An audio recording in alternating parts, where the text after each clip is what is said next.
السلام عليكم. نشرت فيديو قبل يومين على الرسوم المفروضة من السعودية على الأعمال الوافدة، وتكلمت على السعودية وعلى ظلم السعودية. دخلوا لي سعوديين ودخلوا لي يمنيين يتكلموا يقولوا اسمها إن أكرمت الكريم ملكته وإن أكرمت اللئيمة مردا. قالوا يعني هذا الوفاء وهذا مقابل يعني جميلنا عليكم يا اليمنيين. وحتى المشكلة في يمنيين في السعودية، يعني قدنا ما نلومش اليمنيين اللي في السعودية اللي ما يتكلموش، ان احنا عارفين انهم بيأذوهم بيسووا، لكن كمان عادك تدخل تنافق. هيا بوريكم هذا الآن المقطع أمس لمواطن سعودي يهين مواطن يمني ويضربه ويمسكه هكذا يهزوره ويلطمه كفوف. ليش؟ يعني انتوا تعرفوا لما الرجال يشتغل في محل خضرة، انتوا تعرفوا لما الخضر كيف لما يغسلوها، يعني الخضرة مليانة تراب، احطها انا في الماء اغسلها، الماء اكيد بيرجع لونها اسود بيتوسخ من التراب اللي فيها. معروف الخضر كيف انا اغسلها عشان اعرضها وانت تشلها البيت وتنظفها.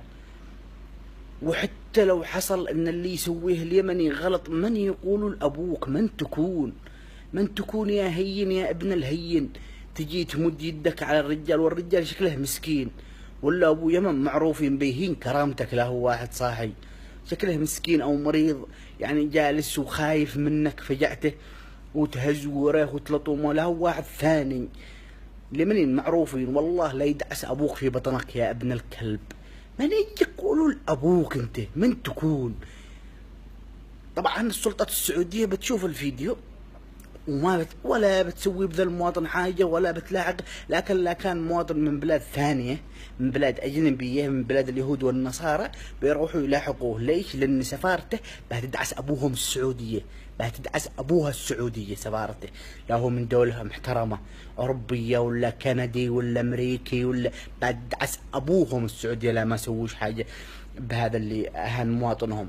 لكن اليمن معنا حكومة مركوزة والله ما يتكلموا، ولا السعودية بتسوي حاجة ولا بتعاقب هذا وانتوا اللي بعض اليمنيين ادخلوا طبلوا قولوا فضل السعودية علينا. ايش من فضل؟ لطام واهانات عليكم ما تستحوا.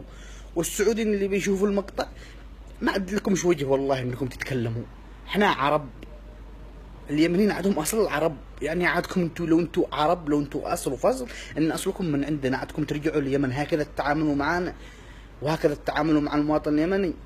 عليكم من الله ما تستحقوا، وبيجي القضاء والله لا يجي القضاء. ولا تتسحبلوا يا هذا للسعوديين المتكبرين. في بعض السعوديين محترمين هنا على العين والراس، اما البقيه اللي امثال هذا اللي في المقطع بتشوفوه بعد قليل والله لا يجي لكم يوم ولا يجي القضاء ولا تهتانوا ولا تتبهدلوا اخس مما سويتوه.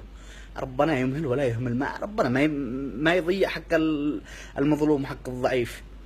وربنا عدل يحب العدل، وربنا يبغى يعني يكره الظلم وجعله حرمه على نفسه وجعله بيننا محرم، وانتم تجوا تظلموا. يمني مسكين حالته حاله يعني يشقى على أسرة، وشكله كمان مسكين ما هوش يعني ما هوش صاحي، ما هوش بكل قواه العقلية. ولا والله ما يرضى لك انك تهينه هكذا، لا يدعس ابوك. شوف الفيديو، وهذا الله لا سامحهم اللي وصلونا لهذا الحال. الشرعية والانقلاب كله بهم سفر.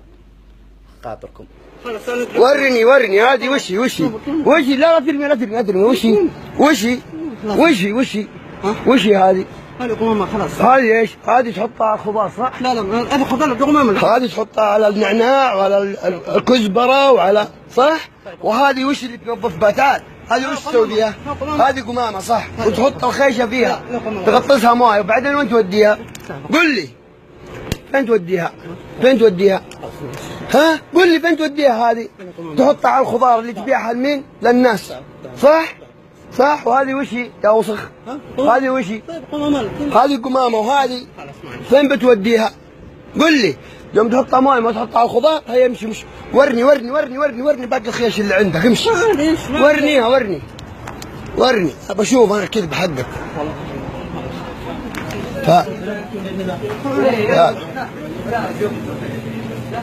فين بتفرشها بعدين هذه؟ قل لي فين بتفرشها؟ ورني فين بتفرشها بعدين؟ فين تغطسها مويه تحطها على الورق هذا صح؟ هذا يا ابويا قاعد اللي بالسحن بالبلاط المويه والمويه اللي برا يغطسها ويجي يحطها لك فوق هذا، وانت تجي تشتري وتاكل بزرينك ديدان وبكتيريا. شوفها مسجله كلها، والله اللي يقفل لك المحل يا كلب انت.